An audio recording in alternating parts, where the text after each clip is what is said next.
피는 물보다 진하다고 합니다. 그만큼 혈육의 정은 그 어떤 것도 대체할 수 없습니다. 아무리 못난 자식이라도 자식이 힘들어하는 모습을 지켜볼 수 있는 부모는 없습니다. 특히 경제적으로 힘들어하는 자식을 보면 주머니 쌈짓돈이라도 쥐어주고 싶은 것이 부모의 마음이죠. 그래서일까요? 자식에게 재산을 미리 증여하시는 분들이 많습니다. 자식이 부양 의무를 잘 이행할 것으로 기대하고 재산을 미리 증여하는 것일 텐데요. 그래서 자식에게 재산을 어떻게 물려줄지에 대해 고민하는 분들이 많으십니다. 그러나 한편으로는 오겨 재산을 자식에게 물려준 후 하찮은 대우를 받지는 않을까 그런 걱정도 있으실 겁니다. 부모가 돼서 자식을 한없이 도와주고 싶지만 한편으로는 모든 재산을 건네주고 낙동강 오리알 신세가 되는 건 아닐까 그런 생각 말입니다. 간혹 이 돈 때문에 부모 자식 간의 불화가 생기기도 합니다. 화장실 갈 때와 나올 때 마음 다르다라는 말처럼 부모의 재산을 증여받고 나면 태도가 돌변해버리는 자식들이 있습니다. 부모 입장에선 괘씸하다고 생각할 수밖에 없는데요. 기대와 달리 자식이 재산만 증여받고 부양 의무는 나 몰라라 한다면 부모로서는 재산을 다시 되찾아오고 싶은 것이 마음이 클 것입니다. 이럴 때 효도 계약서라는 것을 이용하면 좋습니다. 방법은 간단합니다. 자식으로부터 부모를 잘 부양한다라는 각서를 받는 것이지요. 효도 계약서는 증여하는 사람도 증여받는 사람도 각서에 적힌 내용을 성실히 이행하여야 합니다. 혹시라도 증여 후에 계약 내용을 이행하지 않을 경우에는 소송으로 권리를 되찾을 수 있는 것입니다. 노후에 자식에게 증여한 재산을 되돌려받고 싶어하는 분들이 의외로 많다고 하는데요. 재산을 증여받은 후 자녀들의 태도가 돌변하여 전혀 부모를 봉양하지 않는 모습을 보고 뒤늦게 증여 취소 소송을 제기하는 사례가 늘고 있다고 합니다. 상속과 관련하여 발생하는 분쟁 중 최근 급격히 늘어나는 것이 바로 불효자 증여 취소입니다. 이를 일명 불효소송이라고도 합니다. 하지만 이것이 그렇게 쉽지만은 않습니다. 자식의 불효로 인해 고민이 많은 분들을 위해 오늘은 몇 가지 사연들을 소개해드리고자 합니다. 한번 들어보시고 부모 자식 간의 관계에 대해 깊이 생각해보는 시간을 가져보시기 바랍니다. 70대 할아버지는 슬하에 장성한 아들을 두고 있습니다. 할아버지는 지금 살고 있는 20억 상당의 주택을 아들에게 물려주기로 하였는데 그냥 물려준 것이 아니라 부모를 잘 모셔야 한다는 조건을 달아서 물려주었습니다. 이른바 효도각서를 작성한 것이지요. 할아버지는 효도각서를 작성한 다음 날 아들에게 주택에 관한 소유권 이전 등기를 맞춰주었습니다. 각서의 내용에 따라 할아버지 부부는 주택의 2층에 거주하고 아들 부부는 1층에 거주하였습니다. 그런데 아들 부부는 주택 1층에 살면서 2층에 사는 부모를 거의 찾아보지도 않고 따로 생활했습니다. 허리디스크 등으로 건강이 좋지 않은 할머니의 간병과 가사는 따로 사는 딸과 가사 도우미가 도맡았습니다. 할머니의 건강이 급속도로 악화되어 스스로 거동할 수 없는 정도가 되자 아들은 부모에게 요양시설에 가실 것을 권유하였습니다. 할아버지는 아들에게 주택을 다시 할아버지의 명의로 돌려달라고 요구하였습니다. 그러자 아들은 그럴 수 없다고 하였습니다. 이에 할아버지는 딸의 집으로 이사한 뒤 아들이 충실히 부양하는 것을 조건으로 주택을 증여하였는데 부양 의무를 이행하지 않으므로 증여계약 해제를 원한다며 아들을 상대로 소송을 제기하였습니다. 재판부는 할아버지의 손을 들어주었습니다. 승소할 수 있었던 이유는 효도각서를 받아두었던 덕분입니다. 만약 효도각서를 받아두지 않은 채 주택을 증여했다면 결과는 어떻게 되었을까요? 다음은 반대의 사례를 소개해드리겠습니다. 한번 들어보세요. 박 씨는 30년 전 셋째 아들에게 땅을 물려주었다. 박 씨의 아내와 조상의 묘가 있는 선산이었다. 땅을 증여하며 박 씨는 절대 땅을 팔지 말고 나를 잘 부양해야 한다는 조건을 걸었다고 했다. 아들은 증여받자마자 생활비를 조금 지원했을 뿐 부양 의무를 다하지 않았다. 아들은 땅을 팔지 않겠다는 약속도 어기고 땅을 팔아버렸다. 박 씨는 아들이 실거래가보다 턱없이 낮은 가격으로 동업자에게 땅을 팔았는데 땅을 다시 돌려주지 않기 위해 위장 매매한 것이라고 주장했다. 아들은 이후 동업자와 함께 이 땅에서 버섯 농사를 짓고 있다고 알려졌다. 결국 박 씨는 아들이 부양 의무를 다하지 않았다며 소송을 제기했다. 거동이 불편한 박 씨가 아들과 법정 싸움을 한 이유는 자신이 죽은 뒤 묻힐 땅을 되찾기 위해서다. 90대 노인 박 씨는 부양 의무를 다하지 않은 아들에게 소유권, 이전 등기 말소 청구 소송을 냈다. 그러나 재판부는 부양 의무 등을 조건으로 아들에게 땅을 증여했다는 것을 입증할 만한 각서나 기록이 없다며 기각했다. 아들의 손을 들어준 것이다. 박 씨가 항소했지만 결과는 마찬가지였다. 다음 사례도 들어보세요. 60대 후반의 김 씨는 부모의 건강과 영혼을 위해 최선을 다하겠다는 아들의 말을 믿고 재산을 증여했다. 자녀는 아버지가 생활하는데 어려움 없도록 최선을 다하겠다고 말했다고 한다. 그러나 3층 건물을 넘겨받은 뒤 태도를 바꿨다. 김 씨는 결국 건물을 다시 돌려달라며 자녀에게 소송을 냈다. 4년에 걸친 재판 끝에 법원은 자녀가 조도의 이행을 조건으로 일정한 의무를 부담한다거나 그러한 의무를 부담하는 것을 조건으로 증여받는다는 내용이 없다며 자녀의 손을 들어줬다. 김 씨는 항소했지만 기각됐고 결국 재산을 돌려받지 못했다. 다음은 딸에게 사준 아파트에서 쫓겨난 80대 할머니의 사연을 소개합니다. 할머니는 딸에게서 쫓겨나 아파트 현관문 앞 시멘트 바닥에서 잠을 자고 밥도 제대로 먹지 못한다. 그래서 할머니는 경로당에서 며칠씩 잠을 자곤 했다. 관리사무소 관계자는 어느 날 할머니가 쓰레기를 버리러 빈손으로 나왔다가 비밀번호를 몰라 집에 못 들어가고 있다고 연락이 왔다고 말했다. 알고 보니 비밀번호가 바뀐 이 집은 할머니가 막내딸에게 사준 집으로 이곳에서 2년간 딸과 함께 생활했다고 한다. 그러던 중 어느 날 막내딸이 집을 나가라고 할머니에게 통보하고 비밀번호를 바꿨다. 그는 딸이 같이 살자 해놓고 이렇게 나를 내쫓았다며 비밀번호 바꾸고 문 잠그고 내쫓았다. 딸은 이사 갔고 이 집에는 내 집만 들어있다고 했다. 집주인은 노인네 버리고 간 거지 뭐냐. 이게 현대판 고려장이지라고 탄식했다. 딸은 이렇게 말했다.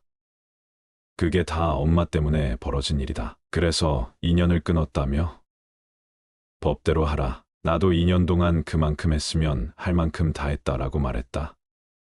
과거 할머니는 동대문에서 이름만 대면 다들 아는 재화업체를 운영하며 큰 돈을 벌었다. 사업이 잘 돼서 러시아에 수출할 정도였다. 큰딸과 아들에게는 수십억짜리 건물 한 채, 막내딸에게는 월세 600만 원을 받을 수 있는 고시텔을 주기로 했다. 하지만 아들과 막내딸이 재산 문제로 서로 싸웠고 결국 할머니는 고시텔 소유권을 아들에게 넘겨주면서 문제가 불 꺼졌다. 할머니는 하소연한다. 재산 다 주니까 나 몰라라 한다. 막내딸이 왜 오빠한테만 재산을 주냐고 하고 결국 그때부터 문제가 생겼다고 하소연했다. 재산을 물려주면서 아무 조치 없이 명의만 이전해줬기에 결국 아무것도 할 수 없는 처지가 된 것이다. 여러분, 현대판 고려장이라는 말 들어보셨나요? 자식으로부터 버려지는 노인들이 늘고 있다는 소식입니다. 병든 부모를 요양시설에 입원시킨 후 입원비도 안 내고 장기간 방치하는 건데요. 일부러 이렇게 하는 사람들이 적지 않다고 합니다. 그래도 부모들은 자식이 보고 싶다고 하는 걸 보면 마음이 아픕니다. 입원 초기 몇 달간의 입원비만 내고 연락이 두절돼 알아보면 전화번호와 주소마저 모두 바꿔버려 요양시설 측에서 손을 쓸 수 없는 경우가 있다고 하는데요. 경기도의 한 요양시설에서 생활해온 올해 64세의 최모 할아버지. 3년이 다 돼가지만 하나뿐인 아들은 그간 한 번도 요양원을 찾지 않았습니다. 부모는 자식의 공을 알아도 자식은 부모의 공을 모릅니다. 이곳에 저를 데려다 놓고 가서 나타나지도 않으니까 원장님 얼굴 보기도 미안하고 마음이 아픕니다. 요양시설 측이 여러 차례 연락을 시도했지만 아들의 집 전화와 휴대전화는 끊겼고 주민등록마저 말소돼 아들과는 연락이 불가능한 상태였습니다. 그동안 입원비 체납 금액만도 1,000만 원이 넘습니다. 결국 요양시설 측에서는 할아버지를 기초수급자로 신청해서 한 달 30만 원의 보조금을 받고 있었습니다. 이혼과 거듭된 사업 실패를 겪은 아들이 몸이 불편한 자신까지 거두기엔 무려 생각하며 애써 마음을 다독이면서도 손녀가 보고픈 마음에 할아버지는 끝내 눈물을 보였습니다. 손녀도 보고 싶고 아들이 나쁘지만 보고 싶지 않다면 부모 마음이 아니죠. 참 보고 싶습니다. 경기도의 또 다른 노인 전문 병원 사연입니다. 이곳에 입원한 60대 후반 박할머니 역시 자녀들로부터 연락이 끊긴 지 1년이 다 돼갑니다. 4명의 자식들은 입원 초기에 2달치 입원비만 내고는 안부 전화도 없었다는데요. 그러다 올해 초 유산 상속 관계로 병원에 소견서가 필요하자 연락을 해왔다고 합니다. 아버지가 돌아가셔서 어머니의 인감이 필요하니 어머니가 병원에 계시다는 소견서를 써달라고 왔다고 합니다. 당시 체납한 병원비 일부를 변제한 뒤 또 다시 연락 두절되었습니다. 결국 병원 측은 자녀들을 상대로 사기와 존속유기 혐의로 형사고발을 하기에 이르렀는데요. 어렵사리 박 할머니의 사위와 연락이 닿았습니다. 사위는 자신들은 유산 상속에서 제외된 사람들이라며 오히려 병원비를 냈던 피해자라고 주장했습니다. 이런 사정도 모르는 할머니는 그저 자식들 볼 날만 기다리고 있었는데요. 고령화로 부양 의무자들의 어깨가 무거워지면서 이런 노인방임 건수도 늘고 있습니다. 다음 이야기 한번 들어보세요. 아들을 생각해서 모든 재산도 다 미리 상속해주고 아들과 며느리와 함께 행복하게 살고자 했던 한 서울 할머니가 있었습니다. 그러던 어느 날 아들과 며느리가 할 말이 있다며 말하기를 어머니, 저는 어머니랑 마음이 안 맞아서 같이 못 살겠어요. 나가서 혼자 사세요. 어머니는 기가 막혔습니다. 어머니는 마음에 너무나 큰 상처를 받고 집에서 나와야만 했습니다. 할머니는 당장 살 곳도 없고 돈도 별로 없었기에 정처 없이 부자 동네를 찾아가서 배를 누르고 파출부로 써달라고 간절히 부탁을 하며 돌아다녔습니다. 할머니는 심신이 모두 지친 가운데 계속 퇴짜를 맞다가 마침 어느 집에서 할머니를 보고 이렇게 말했습니다. 할머니, 저희 집에 아버님이 병원으로 누워 계시는데 가능하시다면 병간호 좀 해주시고 그냥 말벗도 좀 되어주시겠어요? 아들과 며느리에게 쫓겨나 거처와 돈이 없었던 할머니는 반가운 마음에 네, 그렇게 하겠습니다. 라고 했습니다. 할머니는 그날부터 그 집에 들어가 사랑과 정성을 다해 아픈 할아버지를 돌보고 친구처럼 말벗이 되어 주었습니다. 어느덧 그렇게 1년이 지나 환자 할아버지와 할머니는 서로 애틋한 감정을 느끼게 되었습니다. 그 집 아들은 어느 날 이렇게 할머니에게 말했습니다. 할머니, 어려운 부탁이 있는데요. 저희 어머니가 되어주세요. 아버님도 할머니를 너무 좋아하시고 저희 부부도 우리 어머니께서 너무 일찍 돌아가셔서 어머니가 안 계신데 어머니로 모시고 싶어요. 괜찮으시면 저의 어머니가 되어주세요. 그렇게 그 할머니는 뜻밖의 간청을 받고 재벌 동네 같은 부유한 집의 새어머니가 되었습니다. 어느 날 할아버지와 아들 부부와 함께 고급 승용차를 타고 밖을 나갔는데 우연히 그 할머니의 친아들인 아들과 며느리를 만났습니다. 친아들이 오랜만에 어머니를 뵈니 놀랍게도 헌해진 모습을 보고 놀랐습니다. 예전 모습이 전혀 아니었습니다. 매우 럭셔리하면서도 우아한 옷과 장신구를 한 어머니. 누가 봐도 재벌집 마나님 같은 모습이었습니다. 어머니, 이게 어찌된 일이에요? 라고 묻고는 사업에 어려움을 겪게 된 아들 내외는 다시 보게 된 어머니가 부유하게 산다고 하니 이렇게 말하였습니다. 어머니, 예전에는 죄송했습니다. 다시 우리 집에 들어오셔서 사세요. 저희가 앞으로 잘 모실게요. 그러자 할머니가 말하길. 누구신지요? 나는 당신과 같은 아들과 며느리를 둔 적이 없습니다. 내 아들과 며느리는 저기 있고 내 남편도 있습니다. 그 할머니는 그렇게 배반의 늪을 지나 신세계에서 새로운 삶을 행복하게 살고 있다고 합니다. 재밌게 들어보셨나요? 이 이야기는 우리 모두에게 많은 생각을 하게 되는 이야기입니다. 여러분, 효는 부모 자식 간의 천륜이지요. 효도계약서의 정식 법률 명칭은 조건부 증여 계약입니다. 즉 부모가 자녀에게 재산을 증여해 주되 그 증여 시 조건을 붙여줄 수 있다는 의미입니다. 따라서 부모가 자녀에게 재산을 주지 않으면서 효도만을 강요하는 계약서를 썼다면 그러한 계약은 효력이 없겠지요. 효는 그야말로 천륜의 영역이기 때문입니다. 물론 효도계약서에 대한 비판적인 시각도 많이 있습니다. 아무리 부모가 자녀에게 재산을 주는 행위를 조건으로 하더라도 천륜인 효도를 계약으로 강제할 수는 없다는 것이 비판의 주요 요지입니다. 하지만 성급하게 자녀에게 재산을 주고 막상 자녀가 부모의 재산을 받은 뒤 나몰라라 하는 경우도 많은 점을 고려하면 효도계약서는 필요하다고 생각합니다. 지금까지 자식의 불효로 인해 고민이 많은 분들을 위해 몇 가지 사연들을 소개해드리고 생각해보는 시간을 가져보았습니다. 도움되시기를 바랍니다. 우리 삶을 방해하는 두 가지 요소가 있다. 하나는 어느 것도 끝내지 않는 것이요. 다른 하나는 어느 것도 시작하지 않는 것이다.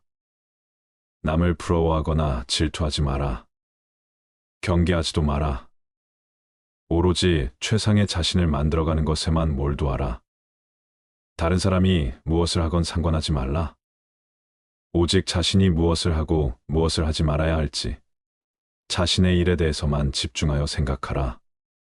스스로의 마음을 다스려 온전히 한 곳으로 집중할 수 있다면 그 어떤 일이든 모두 해결할 수 있다. 남을 위해서가 아니라 너 자신의 행복을 위해 선을 베풀어라. 신의 지혜를 선물로 받아라. 내 눈과 마음을 새롭게 하여 선을 베푸는 그 자체에서 기쁨을 누리는 가장 행복한 사람이 되라. 모든 것은 마음가짐에 따라 이루어진다. 사악한 마음으로 말하거나 행동하면 괴로움은 그 사람을 따라다닌다. 반대로 깨끗한 마음으로 말하거나 행동하면 행복과 보람이 그 사람을 따라다닐 것이다. 부처님 말씀을 토대로 노년의 행복을 위하여 몸과 마음의 건강을 지키는 방법 6가지를 말씀드리겠습니다. 첫 번째, 노후에는 적게 먹어라. 음식이 아무리 맛이 있더라도 제 양을 초과하여 먹어서는 안 된다. 오직 기력을 도와 몸을 이롭게 하는 데에서 그칠 줄 알아야 한다. 수행자는 음식을 탐닉해서는 안 된다. 사람은 누구나 자신에게 부여된 음식의 양과 수명이 있다. 그러므로 자기의 몫이 아닌 음식과 수명을 탐내서는 안 된다. 탐한다 해서 자기의 몫이 아닌 것이 더 오지는 않는다. 음식을 탐하면 수명이 짧아진다. 자기 식복이 정해져 있기 때문이다. 음식에 대한 탐심을 많이 내어 이번 생 자신의 식복을 넘어서면 현생에 더 먹을 복이 없어지기 때문에 수명이 다할 수밖에 없는 것이다. 과식을 하면 복력 또한 소멸한다. 과식을 하는데도 오래 산다면 그 사람은 삶이 불행해지기 쉽다. 식복이 없는데 많이 먹으니 다른 폭력들이 식복을 대체하여 폭력이 줄어들다 보니 불행해진다는 것이다. 음식물 섭취를 줄이면 삶의 진행 과정을 늦출 수 있고, 금욕으로 신체의 번식 전략을 생존 전략으로 전환시키면 장수할 수 있다는 것이다. 음식물 섭취를 줄이면 2배에서 4배까지 수명이 증가한다고 한다. 이후야 어찌되었든 과식은 수행자에게 여러모로 도움이 되지 않는다. 과식은 정신을 혼란하게 만들며 온갖 욕구와 번뇌를 불러일으키고 고요한 선정에 이르지 못하게 한다. 소식을 하면 몸도 마음도 경쾌하고 가벼워 쉽게 선정과 지혜를 얻을 수 있다. 2번째, 술을 멀리하라. 술을 많이 마시면 몸과 마음이 가난해진다. 그러면서도 재물을 가벼이 여기고 사치를 좋아하여 집안을 망쳐 온갖 화를 부르게 된다. 또한 남들과 노름을 즐기고 다른 여색을 엿보게 된다. 술은 온갖 환난의 근본이요, 재앙의 근원이다.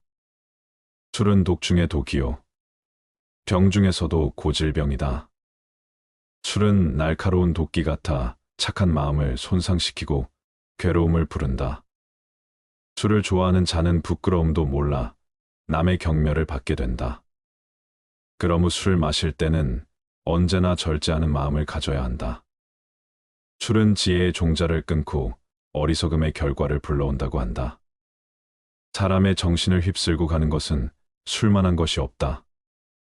술이야말로 재앙의 근원이고 환난의 근본이다. 과도한 술은 착한 마음을 손상시키고 괴로움을 부르며 경멸을 받게 된다. 술을 마실 때는 언제나 절제하는 마음을 가져야 한다. 사실 술 그 자체는 선도 악도 아니고 좋고 나쁠 것도 없다. 술이라는 것 자체에 어떤 좋거나 나쁜 변하지 않는 성품이 있는 것이 아니다. 그러니 술을 먹는 행위 그 자체를 가지고 좋거나 나쁘다고 단정 지을 수는 없는 것이다. 문제는 술에 있지 않고 사람에 있다. 잘못이 있다면 술 자체가 잘못이 아니라 그 술을 먹는 사람에게 있는 것이다. 술을 먹고 정신을 잃어버리거나 취한 정신으로 온갖 악행을 한다면 그것은 술이라는 경계에 휘둘리는 것이다. 술이라는 것도 하나의 경계에 불과하다. 경계 그 자체는 언제나 좋고 나쁜 것이 아니다. 다만 경계를 받아들이는 사람에게 허물이 있을 뿐 술이라는 경계에 휘둘리지 않고 내 스스로 술이라는 대상의 마음을 빼앗기지 않으며 스스로 절제하고 다스릴 줄 아는 사람에게 술은 나쁜 것이라고 할 수 없다.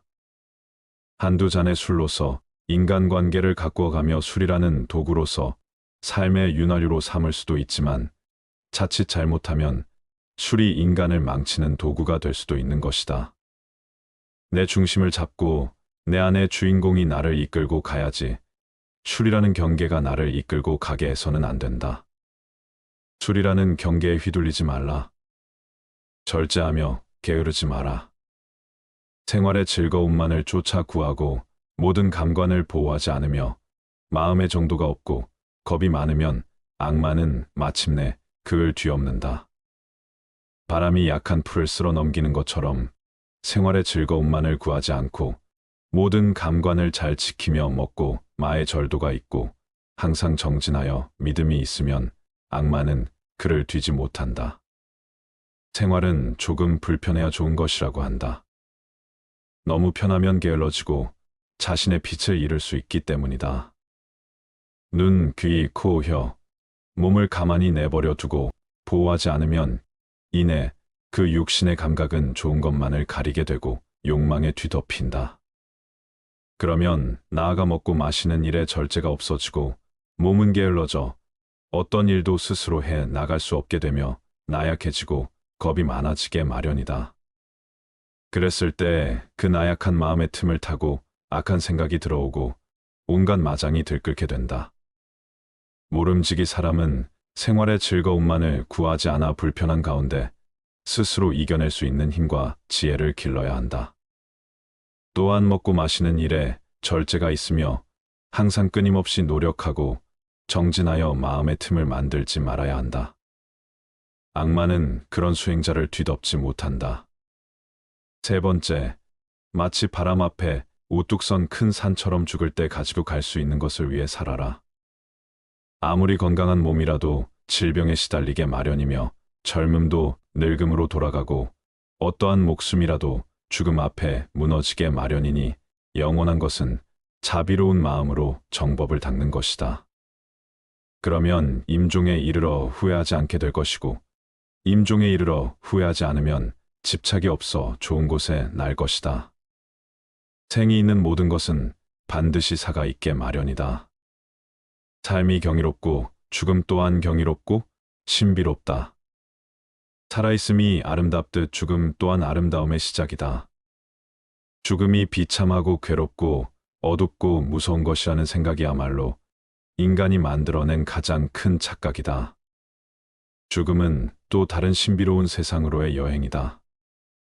언제나 미지로의 여행은 신비롭듯 다음 생으로의 여행 또한 신비롭고 설렌다. 물론 이번 생을 온갖 악행과 폭력과 화와 번뇌로 물들이며 악업을 쌓아온 사람에게 죽음은 괴로운 세상으로의 여행이 되겠지만 선행과 자비와 사랑과 나눔과 깨어있음의 수행으로 한 생을 살아온 사람들에게 죽음은 설레고 행복한 새로운 탄생을 의미한다. 누구나 태어나면 죽고 건강하던 몸이 헐케지면 부귀영화도 사라지고 젊음도 늙음으로 돌아간다. 그러나 육신이 죽더라도 업력과 폭력과 수행력은 다음 생에 또 다른 새로운 나를 형성시켜 갈 것이다. 선업을 짓고 자비로서 복을 짓고 깨어있음에 수행을 행한 이는 임종에 이르러 후회하지 않을 것이고 후회가 없고 집착이 없는 이는 반드시 좋은 곳에 날 것이다.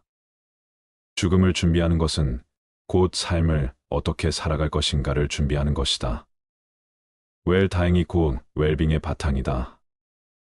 지금 이 순간 임종이 닥친다면 후회가 없을 것인가? 업과 복과 수행 앞에서 부끄럽지 않을 수 있겠는가? 죽고 나서 가지고 갈 수 없는 것들의 목숨을 거는 어리석은 삶을 그만두라. 죽고 나서 가지고 갈 수 있는 것들이야말로 참되다. 죽음에 이르렀을 때에도 생사의 분별에 집착하지 않으면 평생을 쌓아온 업장이라 소멸할 수 있다. 일생을 수행했을 임종에 이르러 생사에 집착하면 그 수행은 물거품이 되고 오히려 마귀의 포로가 되고 만다. 지금이라도 본래 마음을 깨달으면 다시 번뇌에 물들지 않는다. 하루 중에도 잠자리에 들기 직전이 중요하다. 시끄러운 TV, 소음에 시달리다 잠에 들면 잠든 내내 소음이 꿈속까지 뒤따라와서 정신을 뒤흔들어 놓지만 잠들기 직전 고요함 속에서 잠에 들면 밤새 고요함이 지켜진다. 가만히 잠들기 직전 무슨 생각을 하다 잠이 들었는지, 그리고 그 생각들과 꿈에는 어떤 연관이 있었는지를 떠올려 보라. 잠들기 직전의 생각이 온통 꿈속까지 휘젓고 다니며 단점을 방해하고 있음을 알아차리는 데는 그리 많은 노력이 필요하지 않다. 하루 중에 이처럼 잠드는 순간이 중요하듯 일평생 가운데는 죽는 순간이 중요하다. 아무리 일평생 수행을 잘했다 하더라도 죽는 순간 생에 집착하여 미련을 못 버린다면 그간의 모든 수행은 물거품이 되고 오히려 마귀의 포로가 되어 헤매고 말지만 죽음에 이르러 생에 집착하지 않고 냉철한 깨어있음으로 죽음의 순간을 지켜본다면 일평생의 수행을 뛰어넘는 결과를 얻을 수도 있다. 죽는 순간 생사에 집착해 자유롭기 위해 사는 순간에도 끊임없이 생사의 집착을 놓아버리는 공부를 하는 것이다. 하루하루의 삶이 깨어있으며 집착을 버리고 욕망을 거스르며 온갖 번뇌를 놓아가는 쪽으로 비움과 수행의 삶을 사는 사람에게 죽음은 삶의 연장이다. 삶의 순간순간을 어떤 방식으로 살았느냐에 따라 죽는 순간을 어떻게 대처하느냐가 결정되어지기 때문이다. 올바른 웰빙이란 웰다잉과 다르지 않다. 웰다잉을 위해 죽는 순간에 공부를 위해 사는 순간 생사에 집착 없이 올바로 죽는 연습을 하는 것이다. 생사를 비롯한 양극단의 모든 분별을 죽이는 것이야말로 참말로 잘 죽는 웰 다행이다.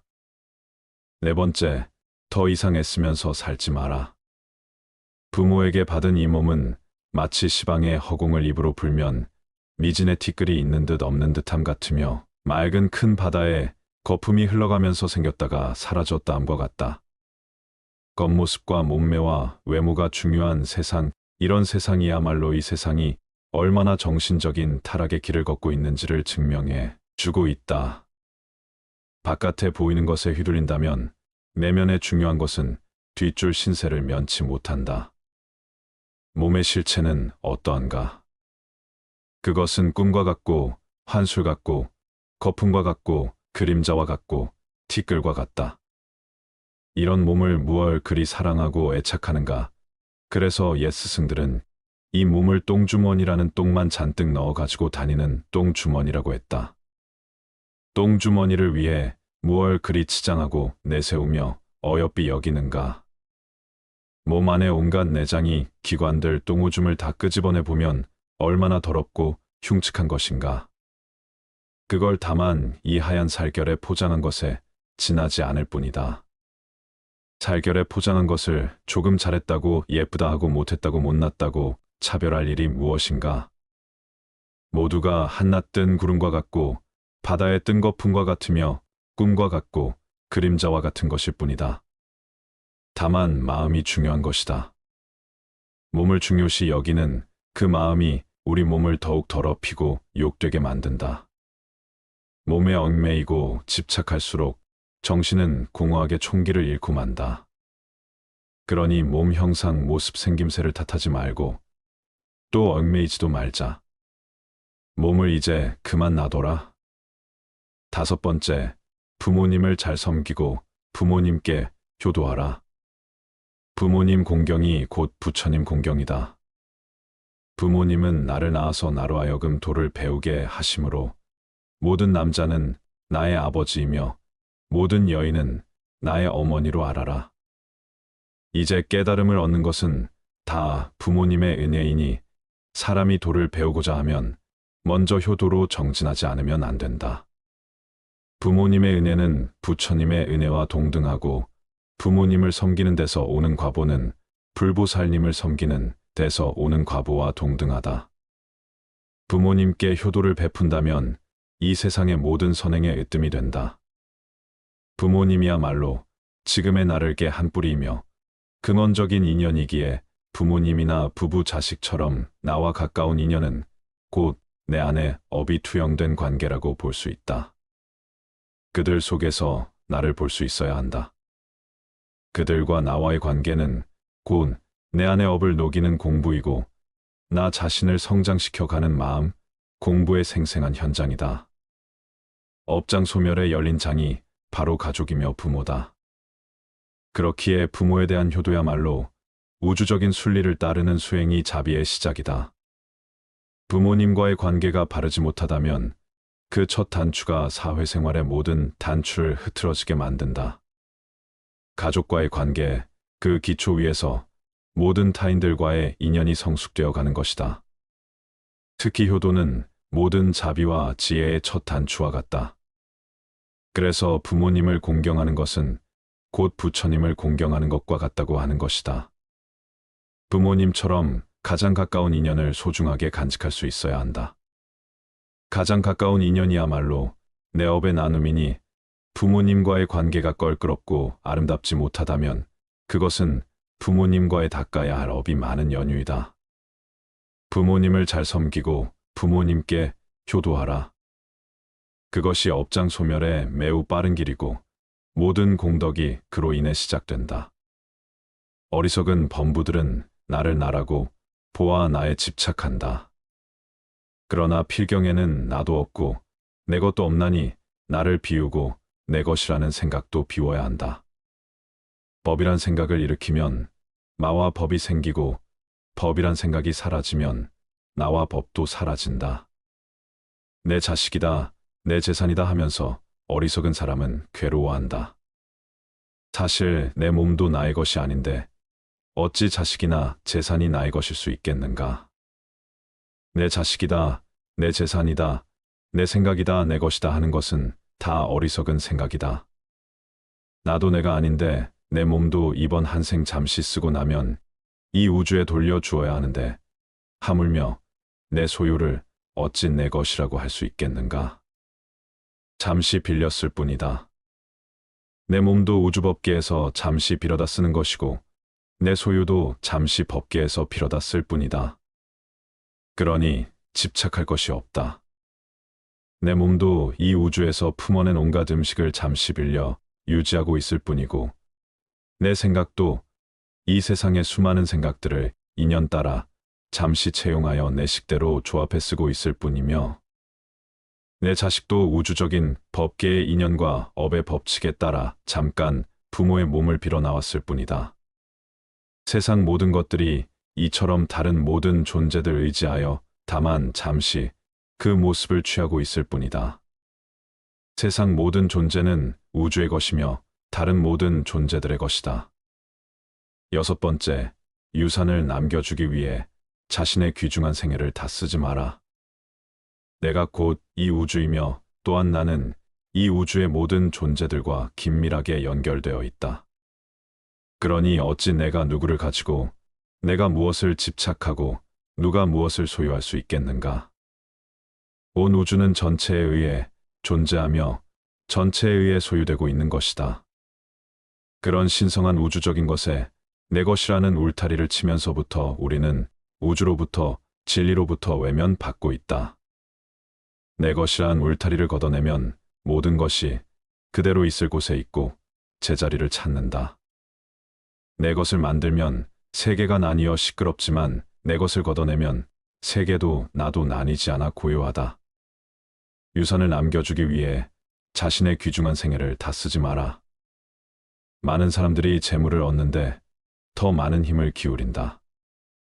우리들 이웃을 보면 저마다 돈벌이에 바빠서 개미처럼 동으로 뛰고 서로 뛰고 급하게 서두르고 악착 같다. 돈 아니면 거들 떠보지 않는 상태로 자신을 방치해 버리기도 한다.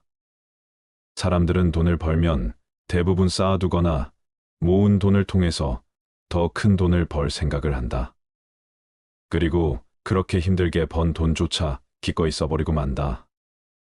다행히 어떤 사람이 생애를 무사히 마칠 때까지 별탈 없이 돈을 엄청나게 벌었다 치자 그동안 그가 땀을 쓴 보람으로 남은 것은 단지 황금 덩어리일 뿐 이제 귀중한 세월은 다 써버리고 말았다. 남은 그 황금 덩어리를 남에게 물려줄 일만 남은 것이다. 그런 생애가 혹시 남 보기에는 호화롭고 멋지게 보일지 모르지만 그는 사실상 인생을 잃기 위해 돈을 벌었으며 남에게 빼앗기기 위해 돈을 번 것이나 마찬가지다. 돈을 벌어서 써보지도 못하고 유산으로 남겨주기 위해 귀중한 인생을 낭비했다. 그는 참으로 허망한 일을 했으며 잊힌 생애를 살았다고 말할 수밖에 없다. 평생을 의식주의 호화호식 위에 악전고투를 하며 사는 것처럼 어리석은 일은 없다. 더구나 대체로 대한 유산을 물려받은 사람들은 순식간에 재산을 탕진하는 일들을 주위에서 흔히 보아왔다. 그렇다면 그는 자신의 인생도 돈을 위해 망치고 유산을 물려준 자녀까지 망치는 일을 자행해온 셈이 된다. 명예는 보배롭고 명성은 탐나는 것이지만 그것은 소수의 비범한 자에게만 허용되는 왕관이다. 그리고 그것은 돈으로도 살 수 없는 값진 것이다. 그러나 사람들은 명예의 월계관보다 재물을 더 선택하고 있다. 과연 돈이 많으면 남들이 떠받들 것이다라는 말이 사실이며 그것이 과연 행복을 가져다 줄 것인지는 의문이다. 모두가 그토록 바라던 순간은 바로 지금이다. 비록 100년을 살지라도 마음이 어리석다면 고요한 마음으로 하루를 사는 것만 못하다. 비록 100년을 산다고 하더라도 마음이 어리석고 탐욕스럽고 성냄을 일으킨다면 차라리 고요하게 그 마음을 비추며 한순간을 보내는 것보다 못하다. 살면서 탐내고 어리석음을 지으면 그것이 다 번뇌가 되고 업이 되어 윤회의 수레바퀴만 더욱 길어지게 만들 뿐이지만 고요하게 그 마음 비추며 한순간을 보낸다면 억겁의 윤회를 쉬게 할 것이기 때문이다. 한순간을 살더라도 고요한 마음으로 마음을 비추며 영상 속에서 산다면 어리석은 마음으로 100년 1000년을 사는 것에 비할 수 없는 공덕이 생긴다. 어리석은 세월은 날이 갈수록 업장만 늘리게 되지만 고요한 한순간의 명상은 업을 소멸하고 지혜를 움트게 한다. 시간이란 환상일 뿐이다. 아무리 오랜 시간일지라도 단 한순간의 평화와 맞바꿀 수 없다. 지금은 바쁘고 정신이 없으니 나중에 기도하겠다는 사람, 지금은 삶이 버거우니 노후가 되어 조용할 때 수행하겠다는 사람, 지금은 돈이 많지 않으니 훗날 돈을 많이 벌게 되면 그때 가서 보시하겠다는 사람, 그들은 100년 1000년보다도 더 소중한 지금 이 순간이라는 인생의 클라이막스를 놓치고 있는 것이다. 지금 행하지 않으면 더 이상 시간은 없다. 지금까지 우리는 100년 1000년을 뒤로 미루며 지금까지 오지 않았는가? 그렇게 찾아오던 최상의 때는 바로 지금이며 최고의 장소는 바로 여기이다. 수행에서는 한순간도 버릴 것이 없다. 한순간이라도 마음을 고요히 하고 비추어 보라. 찬란한 지금 이 순간을. 부처님 말씀을 토대로 노년의 행복을 위하여 몸과 마음의 건강을 지키는 방법을 말씀드렸습니다. 우리는 살며 나이를 먹어갑니다. 어릴 때부터 어른이 되기 위해 배워야 할 것들을 배우고 경험을 통해 성숙해가며 세상을 더 잘 이해하게 됩니다. 그러나 나이를 먹으며 우리는 얻어야 할 것뿐만 아니라 버려야 할 것도 생각해야 합니다. 나이를 먹어가며 얻어야 할 것뿐만 아니라 버려야 할 것에도 집중하는 것은 더 풍요로운, 행복하고 만족스러운 삶을 살기 위한 핵심입니다. 과거의 짐을 버리고 긍정적인 관점을 채택하며 관계를 중요시하고 배우며 발전하며 감사하며 충실하면 나이가 들어도 우리는 풍요로운 삶을 즐길 수 있을 것입니다. 이것이 나이를 먹어가며 얻어야 할 것과 버려야 할 것에 집중해야 하는 이유입니다. 오늘은 인생 후반기 삶이 심플해지기 위해서는 어떤 습관을 버려야 할지 알려드리겠습니다. 인생 후반기 사물에 대한 집착을 버리고 주변을 정리하면 말끔한 기분의 일상생활이 더 자유로운 기분으로 하루하루를 행복하게 살아갈 수 있을 것입니다. 우리의 행복은 물질로 채워지는 것이 아니라 정신적 평안과 안정에 있기 때문입니다. 은퇴를 하고 인생 후반기에는 이런 불필요한 것들 버리기를 실천해서 좀 더 삶을 가볍고 여유로운 마음으로 살아갈 필요가 있습니다. 불필요한 것을 버리는 생활이란 단지 물건을 버리는 것만이 아니고 살아가면서 자신의 몸에 배어버린 안 좋은 습관들을 하나씩 버려 없애는 의미도 포함됩니다. 먼저 과거의 무거운 짐을 버려야 합니다. 나이가 들면서 우리는 과거의 경험과 기억을 더 많이 갖게 됩니다. 이것은 양면성을 지닌 것입니다. 어떤 경험은 우리에게 지혜와 성숙함을 가르쳐 줍니다. 그러나 불행히도 어떤 사람들은 과거의 실수나 상처를 너무 오래 기억하고 끌어올려 자신을 괴롭히는 경향이 있습니다. 나이가 들면서 우리는 이러한 무거운 짐을 버리고 더 나은 미래를 위해 나아가야 합니다.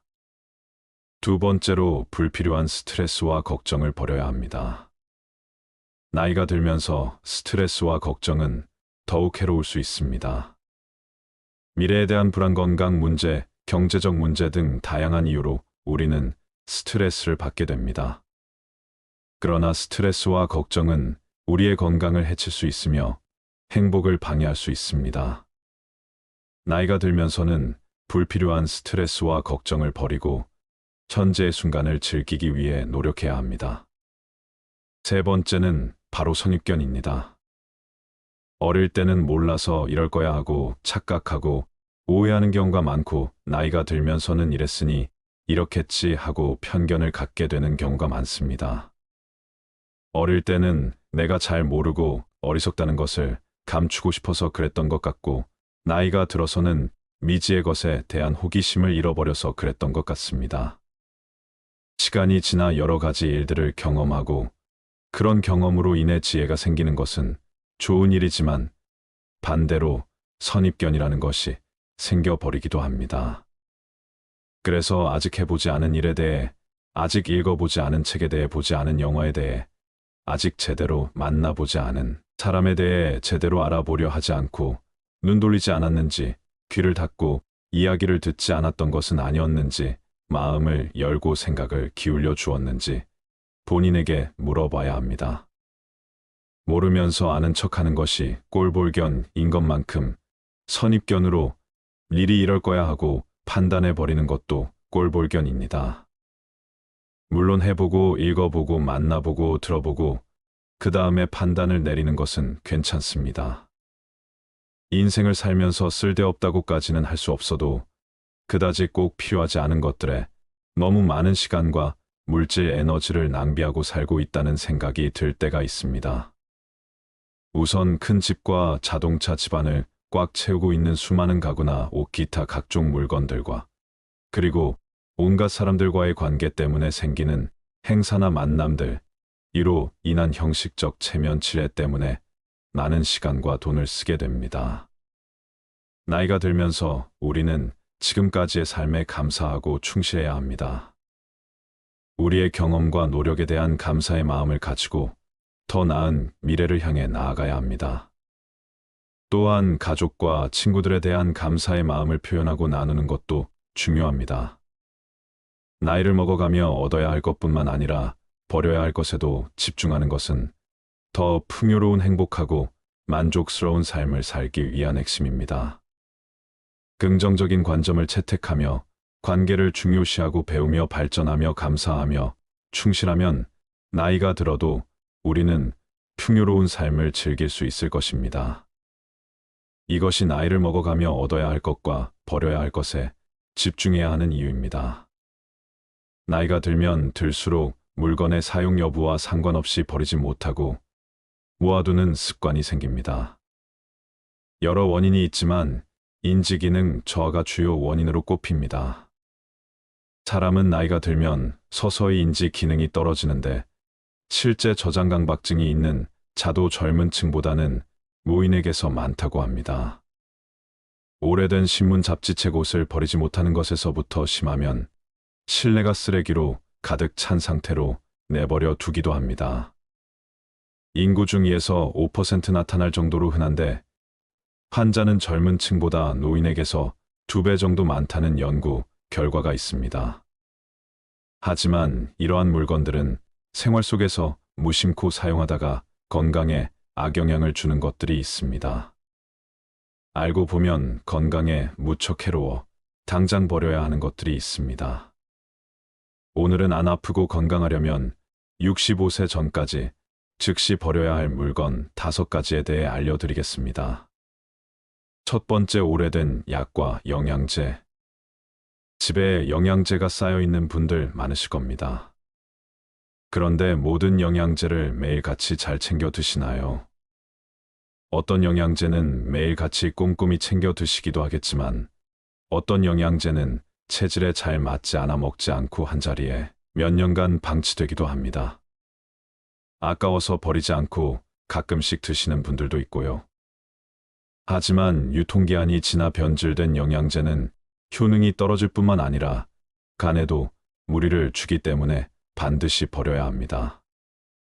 약도 영양제와 마찬가지입니다. 건강해지기 위해 먹는 것이므로 유통기한이 넘은 영양제와 약은 과감히 쓰레기통에 버려 건강을 지키시길 바랍니다. 두 번째, 플라스틱과 나무도마. 집에서 오래된 플라스틱 용기를 아무렇지 않게 사용하는 경우가 많습니다.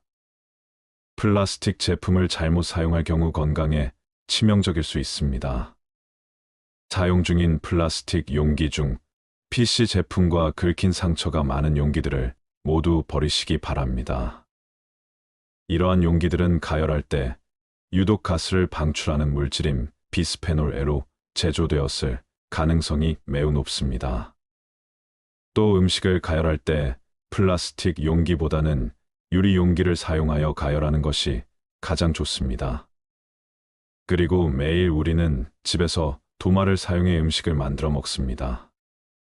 칼질 많이 한 플라스틱과 나무로 된 도마에 당연히 시간이 지날수록 흠집이 많아집니다.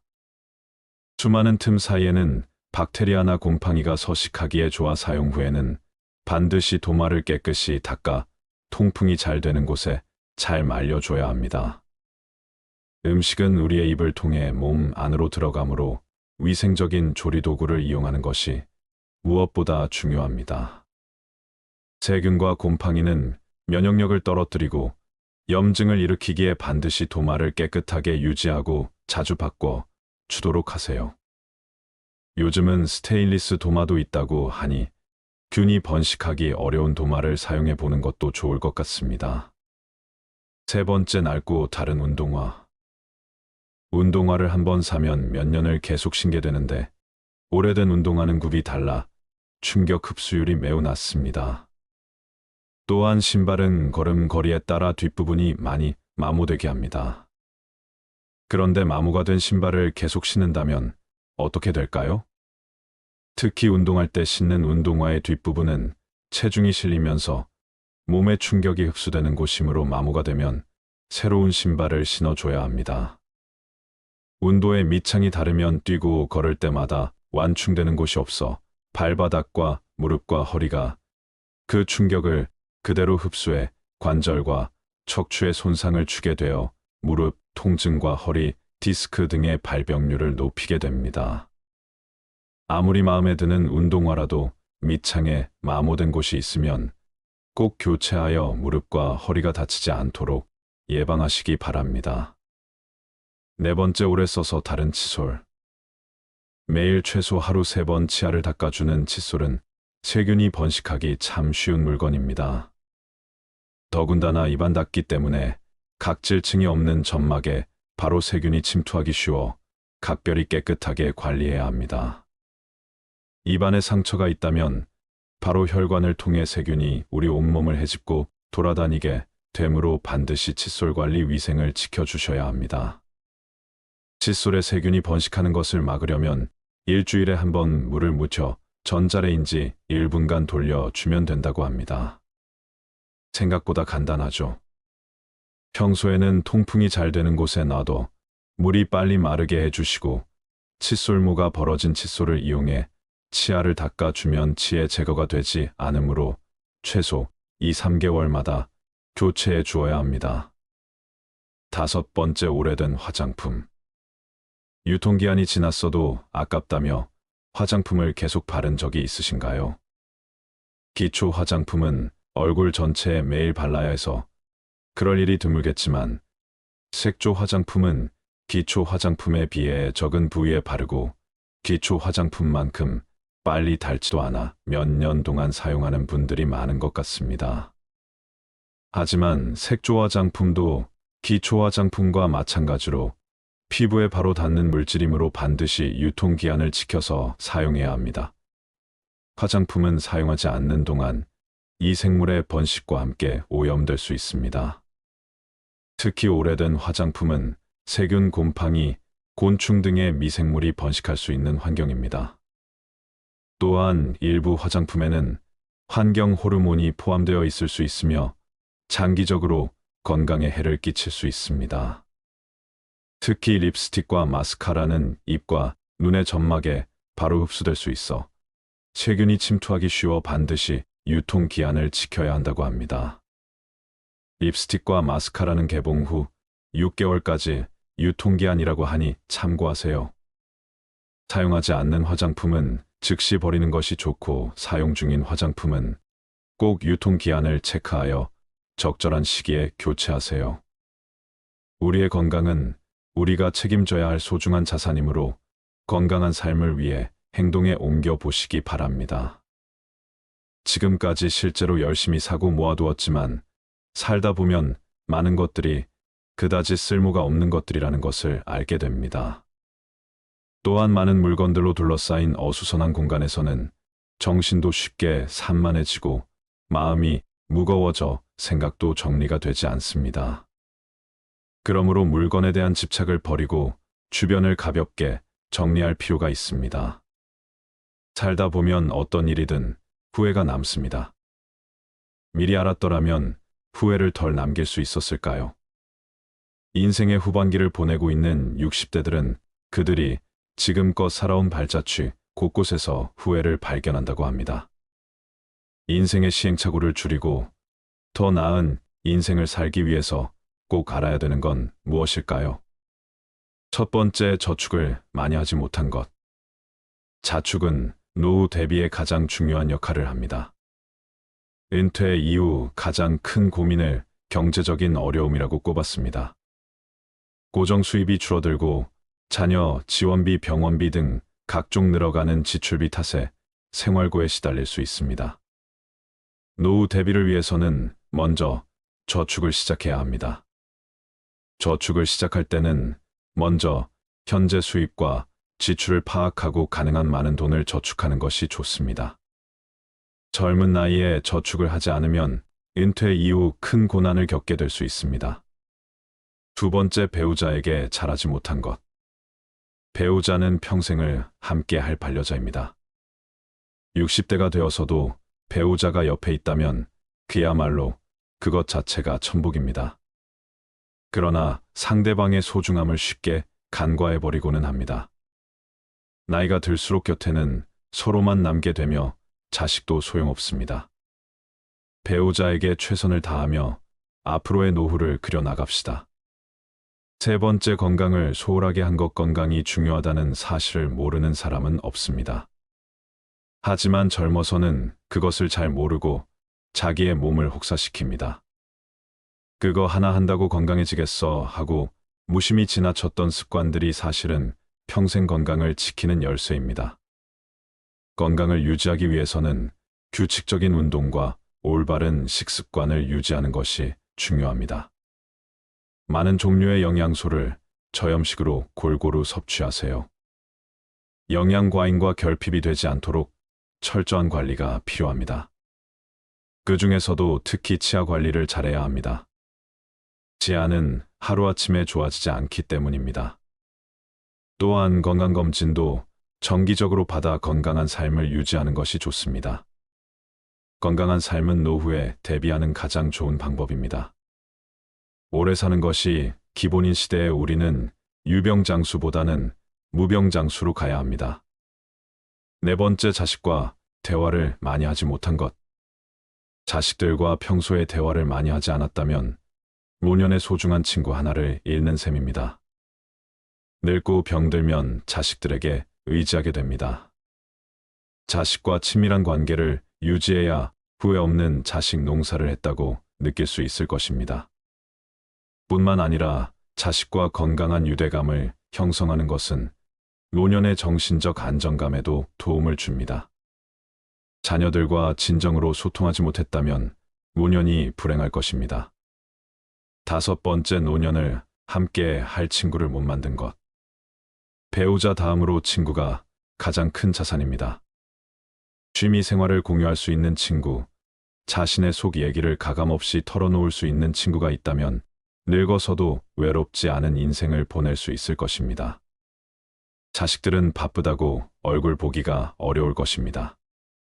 만일 평생을 함께 할 친구가 없다면 노년은 무척 외롭고 쓸쓸할 것입니다. 여섯 번째, 평생 할 수 있는 취미. 만들지 못한 것 취미라고 해서 골프 등과 같이 돈이 많이 들어가는 것일 필요는 없습니다. 등산과 가벼운 산책, 독서, 음악 감상 등과 같이 큰 돈이 필요 없는 것들도 많습니다. 취미를 갖게 된다면 평생 지루하지 않은 활력 있는 삶을 보낼 수 있을 것입니다. 또한 취미를 부부와 함께 하는 것이 가장 좋습니다. 친구들과 어울려 친목을 도모할 수 있는 취미 생활도 추천합니다. 나이와 건강에 맞는 취미를 개발하는 것은 아주 중요한 노후의 요건임에는 틀림없습니다. 일곱 번째, 배움을 멈춘 것. 60대 공부하는 것은 지난 삶이 바빠서 하지 못한 공부를 하거나 여생에 필요한 지식을 습득하는 경우도 있고 또 단순히 시간을 보내는 한가로운 독서도 있습니다. 하지 못했던 배움을 한다는 것은 아주 소중한 시간입니다. 요즘에는 70대 이상의 노인들도 컴퓨터를 배우고 새로운 도전에 나서고 있습니다. 평생 공부하고 배우는 일을 멈춰서는 안 됩니다. 배우려는 열정이 있다면 인생이 모작도 가능하다고 전문가들은 조언합니다. 8번째 일기를 쓰고 기록을 남기지 못한 것. 은퇴한 나에 생각해보면 자신이 살아온 인생의 험하고 덧없이 느껴질 때도 있습니다. 그럴 때 평생 자신이 걸어온 발자취를 돌아보고 정리하는 것이 필요합니다. 그렇게 하기 위해서는 젊어서부터 기록을 남기는 습관이 필요합니다. 일기를 매일 쓰라고 말하는 것은 아닙니다. 다만 틈틈이 기록하고 사진 등을 남겨놓으면 나중에 자신의 삶을 정리하는데 도움이 될 것입니다. 9번째, 연금과 보험을 들지 못한 것. 노년기에는 뜻하지 않게 먹더니 들어가는 경우가 많습니다. 대부분 건강과 관련된 비용입니다. 60년대생들이나 그 이전에 태어난 사람들에게는 노후 준비에 대한 접근 방식이 현대의 젊은 세대와는 다르게 해야 한다는 건데, 노후 준비 시간이 상대적으로 적다는 점을 감안하여 고령자를 위한 특화된 투자 상품을 찾아볼 필요가 있습니다. 예를 들어 안정적인 수익률을 제공하는 연금, 상품이나 투자 상품 등을 활용할 수 있습니다.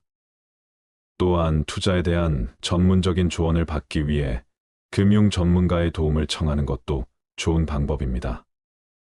노후 준비는 재무적인 준비뿐만 아니라 건강 상태를 유지하는 것도 중요합니다. 이는 의료비 부담을 줄이는데 도움이 될 뿐만 아니라 더 나은 삶의 질을 유지하는 데도 기여합니다.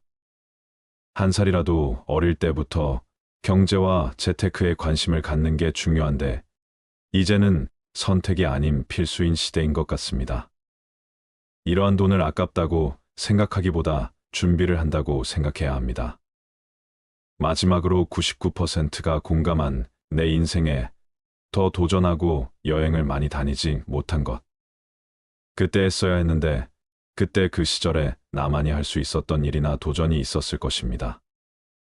대부분의 사람들이 평생 살아오면서 가장 후회하는 것 중 하나가 도전을 하지 않았던 사실이라고 답했습니다. 이어 여행을 떠나지 않았던 사실을 안타까워했습니다. 자식 키우고 회사 일을 하느라 여유가 없었을 것입니다. 그래도 다른 돈을 아껴서 여행을 떠나라고 선배들은 조언합니다.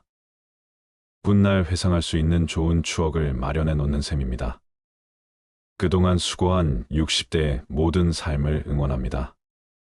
올해 85살인 할머니가 가장 후회되는 것 중 하나가 너무 많은 걱정을 하고 산 것이라고 말하였습니다. 할머니는 이렇게 말씀을 하셨다고 합니다. 걱정하지 마.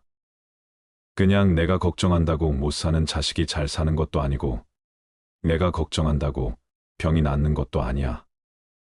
걱정은 하는 게 아니야. 차라리 그냥 좋아지길 바라는 게 더 좋아. 그리고 마지막에 죽을 때 웃는 사람이 행복한 줄 알았는데 그게 아니야. 평상시에 걱정 없이 행복하게 웃는 게 진짜 행복한 거야.